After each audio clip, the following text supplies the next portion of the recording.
শুরু করেছে যে নতুন পর্ব প্রেতলোকের সবাইকে আরেকবার স্বাগত। আশা করি সবাই খুব ভালো আছেন, সুস্থ আছেন। তো আমাকে আজকে যে ঘটনা লিখে পাঠিয়েছে সে থাকে মুর্শিদাবাদে। তো সে যেরকমভাবে লিখে পাঠিয়েছে সেরকমভাবে আমি পড়ে শোনাচ্ছি। আমার নাম সোহানি, আমার বাড়ি মুর্শিদাবাদে। যে ঘটনা আমি আজ লিখে পাঠাচ্ছি সেটা আজ থেকে প্রায় 3-4 বছর আগের ঘটনা। তো ঘটনাটা পুরো আমার বন্ধু ফাতিমার সঙ্গে ঘটে গেছে। তো সে আমাকে সব কিছুই বলতো, মানে আমি সবই জানতাম আর কি। তো আমি নিজেই লিখে পাঠিয়েছি এবং সেটা তো আমার পারমিশন নিয়েই আর কি, এমন নয় যে তাকে না জানে আমি আপনাদের লিখে পাঠাচ্ছি। তো প্রথম থেকেই বলি, আমার বাড়ি এবং ফাতিমার বাড়ি একবারই পাশাপাশি। তো আমরা ছোটোবেলা থেকেই আমরা সব কিছু একসঙ্গে, আমাদের স্কুল, তারপরে পড়াশোনা, টিউশন সব কিছু একসাথে। যে ঘটনাটা আমি আজ লিখে পাঠাচ্ছি সেটা আমরা যখন ফার্স্ট ইয়ারে ছিলাম কলেজে সেই সময়কার ঘটনা। তো ফাতিমার বাড়িতে ওদের আর্থিক অবস্থা খুব একটা ভালো ছিল না। বাবা একটা কারখানায় কাজ করতো, সে কাজটা চলে যায় তার বাবার, এবং তার মা বাড়িতে বাড়িতে রান্নার কাজ করে। তো একজনের পক্ষে তো পুরো বাড়ি চালানো সম্ভব নয়, সেজন্য যতদিন না তার বাবা কোনো জায়গায় কাজ পাচ্ছে, তো ফাতিমা ঠিক করে সে পড়াশোনার সঙ্গে সঙ্গে কোনো একটা পার্ট টাইম কাজ করবে। তো সে ঠিক করে যে আমাদের ওখানেই মেন রোডে আসলে একটা রেস্টুরেন্ট আছে, রেস্টুরেন্টে সে পার্ট টাইম কাজ করবে। মানে দিনের বেলায় সে কলেজ যাবে, পড়াশোনা করবে, এবং সন্ধ্যাবেলায় সে ওখানে কাজ করবে। তো আমাকে অনেকবার বলেছিল যে তুইও চল আমার সাথে কাজ করবি, দুজনে একসাথে কাজ করবো, একসাথে বাড়ি ফিরবো, যাই হোক। তো আমার বাড়ি থেকে রাজি হয়নি, তো সেই জন্য আমাকে ছাড়া হয়নি, আমি কাজ করিনি আর কি। তো সে ওখানে কাজ করতো এবং তার যে মালিক ছিল সেই মালিকটা ছিল খুবই ভদ্র এবং তার উপরে খুবই বিশ্বাস করতো। এবং ফাতিমা মেয়েটা এমনই যে যে কোনো জায়গায় গিয়ে যে কোনো কাজ সে খুবই অনায়াসে এবং খুবই দক্ষতার সঙ্গে করতে পারতো এবং সবার মন জয় করতে পারতো। খুব মানে কী বলবো, খুব ভদ্র নম্র একটা মেয়ে, সব জায়গায় গিয়ে সবার মন জয় করে নিত, এরকম একটা। তো সেখানে যেখানে কাজ করতো সেই মালিকেরও সে মন জয় করে নিয়েছিল এবং সবথেকে বড় কথা সে তার বিশ্বাস অর্জন করেছিল। সেজন্য সেই মালিক তাকে তার ভরসায় রেখে নিজের কাজ করতে বেরিয়ে যেত। তো এবার সে ঠিক করে যে সে পড়াশোনা চালাবেই না, কারণ তার বাড়িতে আর্থিক সমস্যাটা দিন দিন বাড়তেই থাকে, কারণ তার বাবা কোনো কাজই পায় না এবং তার বাবার যে সঞ্চয় ছিল সেটা দিন দিন কমে আসছিল। তো মায়ের পক্ষে তো একা সম্ভব নয়, এবং বাবা কোনো কাজে না পাওয়ার জন্য সে ঠিক করে যে সে পড়াশোনাটা বন্ধই করে দেবে টোটাল, এবং সে শুধুমাত্র যে রাতেরবেলা কাজ করতো সেটা সে দিনেও করবে, মানে সারাদিনই কাজ করবে আর কি। এবং সে কথা মতো সে তার মালিকের সঙ্গেও কথা বলে এবং মালিক রাজিও হয়ে যায়। এবং সেজন্য যেহেতু সে পুরো দিন কাজ করার সিদ্ধান্ত নেয়, সেজন্য তার মালিকও তার স্যালারি বাড়িয়ে দেয়। তো সে কাজ করছে ভালো মতনই, এবং একদিনকে তার যে রেস্টুরেন্ট ছিল সেখানে তো তার মালিক তো তার ভরসায় পুরো রেস্টুরেন্ট ছেড়েই চলে যেত আর কি। শুধু সকালবেলায় সে রেস্টুরেন্টটা খুলে দিত, তারপরে ফাতিমা সব কাজ করতো নিজের মতন করে। শুধু একটা শেফ ছিল যে রান্নাবান্না করতো, এবং সে বাকি সমস্ত কাজ একা নিজের দায়িত্বে সামলে নিত। তো একদিনকে এরকমই সকালবেলা একটা ছেলে আসে। ছেলেটা দেখতে অসম্ভব সুন্দর, মানে একদম পুরো নীল রঙের তার মণি ছিল এবং দুধ সাদা রঙের পুরো গায়ের রঙ, এবং মুসলমানদেরই একটা লিবাস পরেছিল। দেখে মনে হচ্ছিল যে তার অনেক পয়সা কড়ি রয়েছে, মানে বড় লোকের ছেলে এরকম টাইপের। তো সেই ওই রেস্টুরেন্টে আসে এবং তাকে দেখে ফাতিমা একদম পুরো হতভম্ব খেয়ে যায়। মানে এত সুন্দর দেখতে আমাদের গ্রামে কেউ ছিল না, মানে আমাদের গ্রামে যে এত সুন্দর দেখতে একটা ছেলে হবে কেউ কোনো দিন আশাও করেনি। তো ওরকম আমাদের গ্রামে এরকম ছেলে দেখে আমাদের ফাতিমা একদম পুরো হতভম্ব খেয়ে যায় প্রথমে। তারপর সে এসে ফাতিমাকে বলে যে একটা কফি হবে। প্রথমে ফাতিমা তো ওর দিকে তাকিয়েছিল, কোনো কথাই বলতে পারছিল না। তারপরে ওই ছেলেটা টেবিলের মধ্যে একটা হাত দিয়ে বাড়ি মারে, সেই আওয়াজে ফাতিমা তার হোশে আসে এবং বলে যে হ্যাঁ বলুন। তখন সে আবার বলে যে একটা কফি হবে। তখন সে বলে হ্যাঁ আপনি বলুন, বসুন টেবিলে গিয়ে, আমি দিচ্ছি। এবার সেই ছেলেরা টেবিলে বসে নিজের মতো কাজ করছে এবং ফাতিমাকে কফিটা রেখে যখন ফিরবে তখন তার সালোয়ার কামিজের যে ওড়না ছিল, ওড়নার একটা দড়ি সেই ছেলেটার ঘড়িতে আটকে যায়। এবং যখন সে তাড়াহুড়ো করতে থাকে, কারণ সে ফাতিমা এতটাই ভদ্র ছিল এবং সে কারোর সাথে কোনো দিন কথা বলেনি, বিশেষ করে কোনো মেয়ের সাথে ছেলের সাথে কোনো দিন কথা বলেনি সেরকমভাবে। তো সে একটু ঘাবড়ে গেছিলো। তারপর তার উপর এরকম সুন্দর একটা দেখতে ছেলে, সে একটু ঘাবড়ে গেছিলো, সেজন্য সে তাড়াহুড়ো করছিল। এই দেখে সে ছেলেটা বলে, দাঁড়ান দাঁড়ান, এত তাড়াহুড়ো করার কী আছে, আমি খুলে দিচ্ছি বলে সে নিজেই ঘড়িটা খুলে দেয়। এবং তারপর সে অনায়াসেই সেই দড়িটা খুলে যায়, মানে সুতোটা। তারপরে সে চলে যায় এবং সেদিনকে সেই ছেলেটা তারপর চলে গেছিলো। এবং সে লক্ষ্য করে যে সে যখন এসেছিল একটা অসম্ভব একটা সুন্দর গন্ধ তার নাকে আসে। এবং সে যাওয়ার পরেও সেই গন্ধটা কিছুক্ষণ হলেও স্টে করেছিল সেই রেস্টুরেন্টে। পরের দিনকে সে আবার আসে, আবার সে একটা কফি নেয় এবং সে বসে। এরকম করে প্রায় অনেক দিনই হয়ে গেছে, সে প্রত্যেক দিন আসে। এবং যেহেতু রেস্টুরেন্টটা সেরকমভাবে চলে না, তো সেরকম কেউ থাকে না, সেজন্য তারা অল্প অল্প করে কথা বলতে শুরু করে এবং তাদের মধ্যে একটা বন্ধুত্ব হয়ে যায়। কিন্তু ফাতিমা তার নাম্বার জানে না, তার নাম জানে, কিছুই জানে না। কিন্তু তারা দুজনে খুব ভালো বন্ধু, কথাবার্তা হয় যেটুকুনি ওরা ওই রেস্টুরেন্টে কথাবার্তা হয় ওইটুকুনি, তার বাইরে কিছু না। এবার ফাতিমার এমনই অবস্থা হয়ে গেছিলো যে সে 1 মাস পরে প্রত্যেক দিন আসার যে একটা ব্যাপার ছিল, 1 মাস পরে সে রীতিমতো তার জন্য অপেক্ষা করতো যে ছেলেটা কখন আসবে।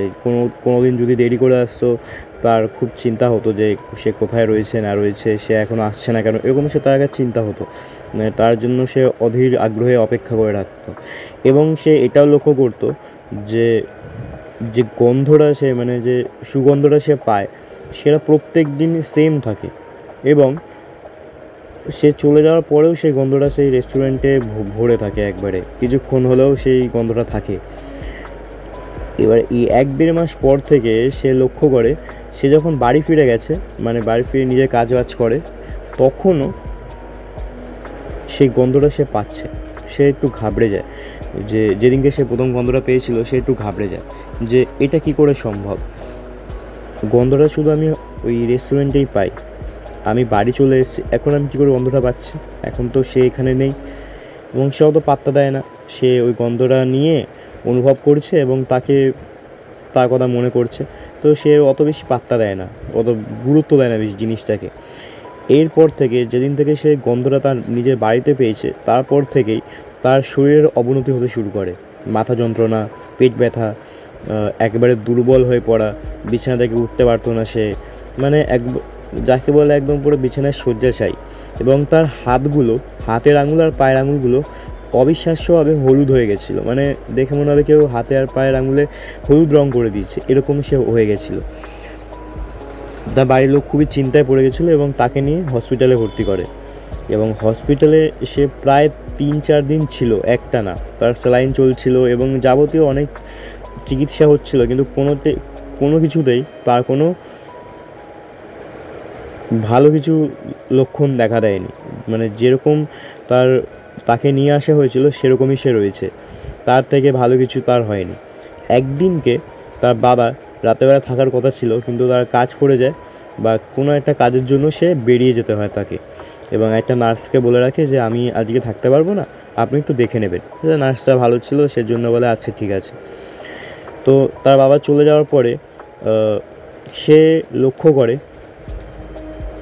সে যে রুমে ছিল সেই রুমে সেই চেনা গন্ধ, যে গন্ধটা সে ওই ছেলেরা আসলে পেত সেই রেস্টুরেন্টটায়। এবং সেই গন্ধটা পেতেই সে একেবারে চোখ খুলে এবং দেখে সেই ছেলেরা তার সামনে দাঁড়িয়ে রয়েছে। এবং তারপর সে তার মাথায় হাত বুলিয়ে বলে যে তাড়াতাড়ি সুস্থ হয়ে ওঠো, তোমাকে আমি খুব মিস করছি, এরকম বলে। এবং যেই তার মাথায় হাত বোলায় এবং তার চোখটা বন্ধ হয়ে যায়, মানে একটা শান্তির যে স্পর্শ হয় সেই স্পর্শ সে অনুভব করে এবং তার চোখটা বন্ধ হয়ে যায়। এবং তারপরেই যে সে আবার যখন চোখ খোলে ফাতিমা, তখন দেখে সেখানে আর কেউ নেই। এই ঘটনার পরেই সে একদম পুরো ফিট হয়ে যায়, মানে যাকে বলে তার যেন কিছু হয়ইনি, সে পুরো হসপিটাল ঘুরে বেড়াচ্ছে। পরদিন সকালবেলা যখন তার বাবা তার সাথে দেখা করতে এসছে, তার বাবা তাকে দেখে অবাক সে তার মানে নার্স ডাক্তারকে সব জিজ্ঞেস করেছে যে কী হয়েছে, ও এত এরকম করে সুস্থ হয়ে উঠলো, ও তো কালকেও অবস্থা খারাপ ছিল। কারোর মুখে কোনো উত্তর নেই, কারোর কাছে কোনো জবাব নেই। সবাই বলছে আমরা নিজেরাও বুঝতে পারছি না সে কী করে এরকমভাবে সুস্থ হয়ে গেল, কারণ তার যা কন্ডিশন ছিল তার এরকমভাবে একটা রাতের মধ্যে সুস্থ হওয়া অসম্ভব। সবাই খুব মানে চমকে গেছিলো আর কি। তো যাই হোক, ভালোর জন্যই যা হয়েছে হয়েছে। তো তাকে নিয়ে বাড়িতে চলে আসে এবং বাড়িতে 2 দিন রেস্ট নেওয়ার পরে সে কাজে জয়েন করে। এবং যেদিনকে সে কাজে জয়েন করেছিল সেদিনকে সেই ছেলেরা আসেনি। তার খুব চিন্তা হয় এবং তার খুব মন খারাপও করে যে ছেলেরা আসলো না। এদিকে সে তাকে দেখা করার জন্য হসপিটালে গেছিলো, কিন্তু তার এটা মাথায় আসছে না যে সে জানলো কী করে তার শরীর খারাপ, এবং সে জানলোই বা কী করে সে কোন হসপিটালে রয়েছে, এসব কিছুই মাথায় আসে না। পরের দিনকে যখন ছেলেরা আসে তখন সে খুব আনন্দ পায় এবং তাকে বলে যে তুমি কোথায় ছিলে, তুমি তো আমার হসপিটালে গেছিলে আমাকে দেখা করতে, কিন্তু কালকে এলে না কেন, এরকম অনেক কিছু বলে। মানে তার যত অভিমান ছিল সব সে উগড়ে দেয়, কিন্তু ছেলেরা কিছুই বলে না। ছেলেরা শুধু হাসে এবং বলে তুমি সুস্থ হয়ে গেছো তো, ব্যাস এটাই আমি চাই, এরকম সে বলে সে তার কফি খায়, খেয়ে চলে যায়। যখনই সে ছেলেটা যায় তারপরেই একটা ফকির বাবা তার রেস্টুরেন্টের সামনে দিয়ে যায় এবং দাঁড়িয়ে অনেকক্ষণ ধরে সেই রেস্টুরেন্টের দিকে তাকিয়ে থাকে। এবং সেই রেস্টুরেন্টের পাশে একটা কারখানা ছিল, লোহার কারখানার যে কাকাটা ছিল, কাকাটার নাম ছিল নাদিম কাকাটা খুবই অসম্ভব ভালো একটা মানুষ, যার বয়স 60 থেকে 65 মধ্যে হবে। এবং যেহেতু তার পাশেই সেই রেস্টুরেন্টটা, সেজন্য নাদিম কাকা ফাতিমাকে খুবই ভালোবাসতো, কারণ ফাতিমা খুবই ভালো মেয়ে এবং সবার সাথে মিশতে পারে, সবার হেল্প করে, সেজন্য সে ফাতিমাকে খুবই ভালোবাসতো। এবং সেই সময় যখন ফকির বাবাটা ওখান দিয়ে যাচ্ছিল, সেই সময় নাদিম কাকা তার মানে কারখানার বাইরে চেয়ার পেতে বসে বসে খবরের কাগজ পড়ছিল। এবং সেই নাদিম কাকা তাকে দেখে বলে যে কী হয়েছে বাবা, কিছু বলবেন? আপনি অনেকক্ষণ ধরে দাঁড়িয়ে আছেন, দেখছেন ভেতরে, আপনার কিছু খিদে পেয়েছে, কিছু খাবেন? তখন সে ফকির বাবা বলে, আল্লাহ, এখানে ঘোর বিপদ, এখানে যে রয়েছে তার ঘোর বিপদ। তখন প্রথমে তো নাদিম কাকা কিছুই বুঝতে পারে না যে সে কী বলছে আবোল তাবোল। তখন নাদিম কাকা বলে যে আপনি কি বলছেন এসব? তখন সে ফকির বাবা বলে যে এখানে একটা মেয়ে কাজ করে, মেয়েটাকে একটু ডেকে আনো। নাদিম কাকা সেই মানে ফাতিমাকে ডেকে নিয়ে আসে এবং ফাতিমাকে দেখেই সেই কাকা মানে ফকির বাবা একদম পুরো চমকে যায়। সে বলে যে তোমার জীবন আর বেশি দিন নেই, তোমার কিন্তু সামনে ভীষণ একটা বড় বিপদ আছে। এই কারখানা তো সমেত তোমার এই যে রেস্টুরেন্টে কাজ করো, এই রেস্টুরেন্টে কিন্তু খুব বাজে একটা জিনিস আনাগোনা করে, প্রত্যেক দিন আসে এবং তুমি তাকে আসতে বাধ্য করো, তুমি তাকে আসতে বলো, তুমি তোমার নিজের বিপদ ডেকে আনছো, এরকম অনেক কিছু বলে, তোমার কিন্তু বেশি দিন নেই আয়ু, এরকম বলে সে চলে যায়। যাওয়ার সঙ্গে সঙ্গে মানে ধরুন 10-15 মিনিট পরেই তারা দুজনে কথা বলছিল, মানে নাদিম কাকা আর ফাতিমা দুজনে মিলে কথা বলছে। আর সেই সময় হঠাৎ করে কোনো কারণ নেই অকারণ নেই ফাতিমার পেটে অসহ্য যন্ত্রণা শুরু হয়ে যায়। মানে সে দাঁড়াতেই পারছে না, এরকম সে মানে পেটে হাত দিয়ে মেঝেতে বসে পড়েছে, এরকম তার পেটে অসহ্য যন্ত্রণা। নাদিম কাকা তাকে সঙ্গে সঙ্গে তুলে নিয়ে সেই হসপিটালে যায় এবং তার বাবাকে খবর দেয়। তার বাবা আসে এবং তার বাবা দেখে অবাক হয়ে যায়, কারণ 2 দিন আগেই মেয়েটা এরকমভাবে সুস্থ হয়ে বাড়ি ফিরল, আবার কি হয়ে গেল?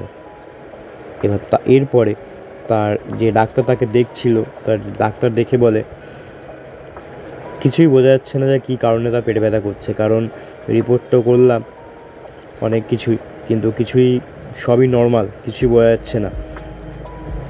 এই সময় নাদিম কাকার মাথায় সেই কথাগুলোই ঘোরাফেরা করছিল যেগুলো ফকির বাবা তাকে বলে গেছিল।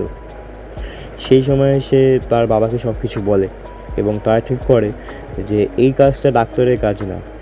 এই জন্য তারা ফাতিমাকে নিয়ে একটা মৌলবীর কাছে যায়।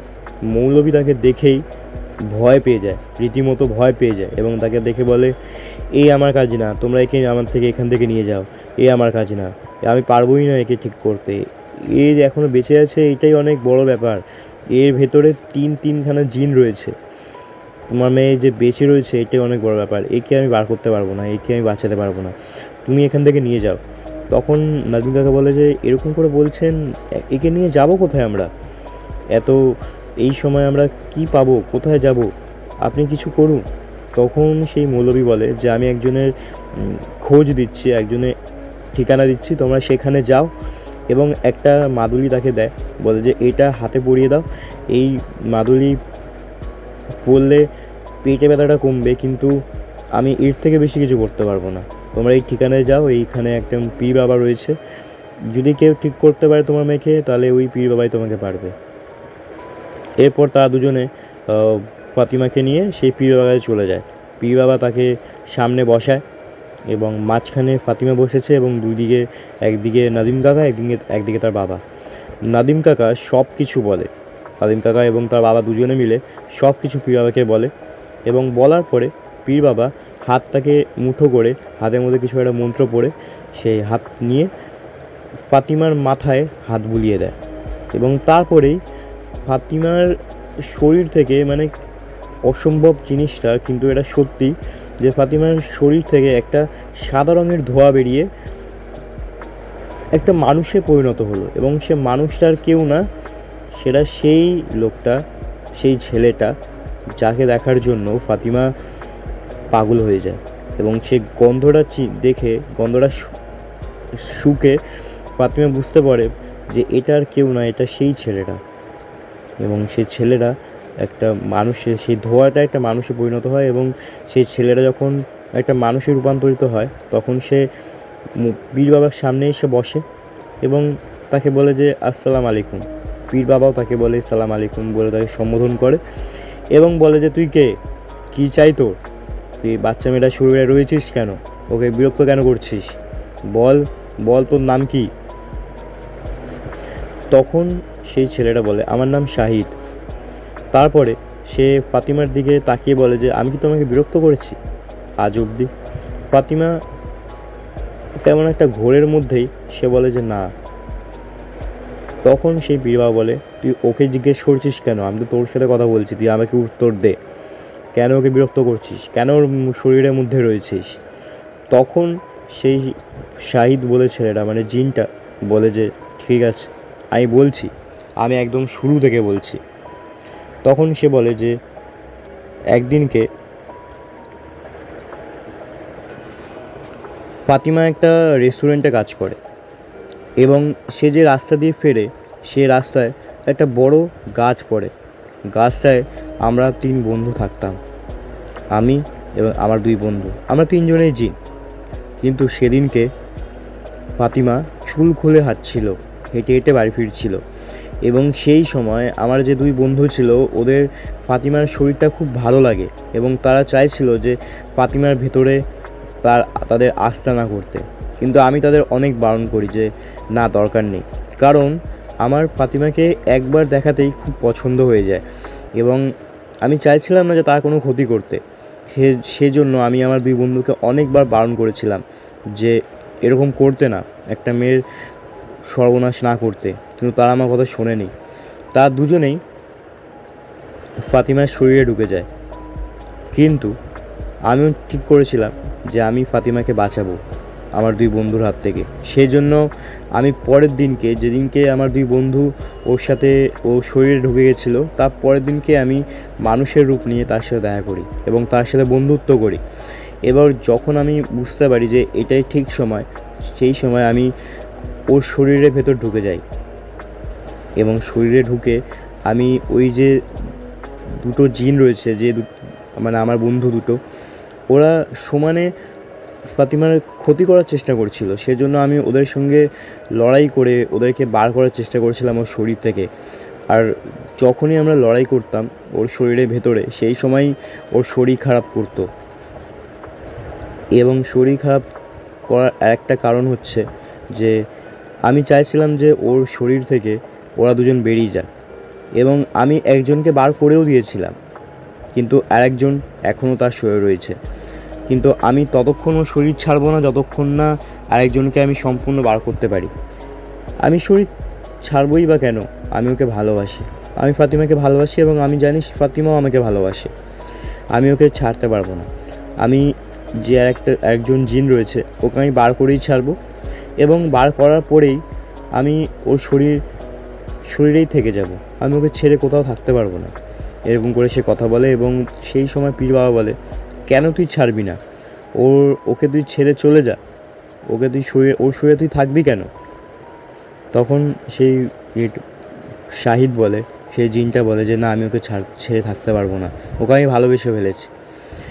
এরপরে সেই পীর বাবা ফাতিমাকে একটা সাদা কাপড়ের মধ্যে শোয়ায় এবং তার ওপর দিয়ে আরেকটা সাদা কাপড় দিয়ে পুরো শরীর ঢেকে দেয় এবং তার কপালে হাত রেখে বিভিন্ন রকমের সব মন্ত্র পাঠ করতে শুরু করে এবং দেখা যায় যে তার শরীর থেকে একটা কালো রঙের ধোঁয়া বেরিয়ে জানলার কাঁচ ভেঙে বেরিয়ে চলে যায়।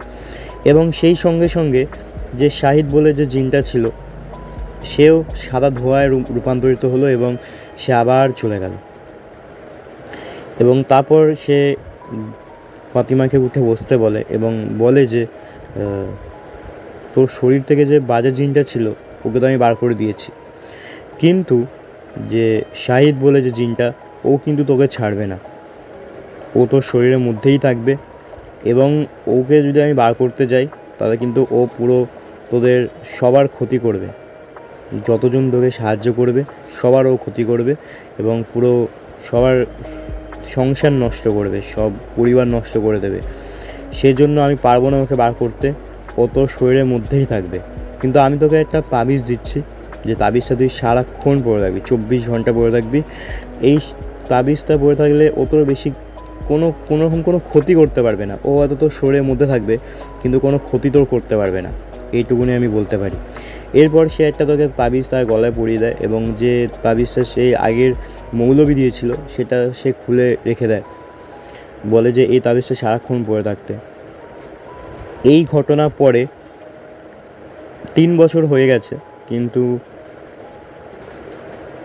আমার বন্ধু ফাতিমার আজ অবধি একটা সামান্য জ্বর সর্দি কাশিও হয়নি। সে আমার বন্ধু ফাতিমাই বলে যে তার বাবা নাকি অনেক জায়গায় গেছে, অনেক দরগা মসজিদ অনেক জায়গায় গেছে, কিন্তু কোনোভাবেই সেই তার ভেতরের যে জিনটা রয়েছে শাহিদ তাকে বার করতে পারেনি।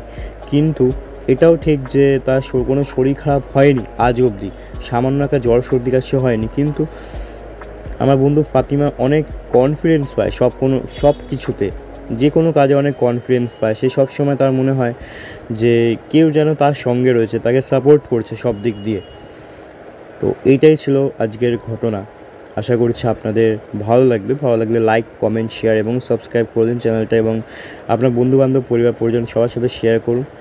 দেখা হচ্ছে পরের ভিডিও। এবং হ্যাঁ, যদি আপনার জীবনে যদি কোনো ঘটে থাকে এরকম কোনো ঘটনা, তাহলে মেল করুন pretlok00@gmail.com এই মেলে। দেখা হচ্ছে পরের ভিডিও। ভালো থাকবেন, সুস্থ থাকবেন, ধন্যবাদ।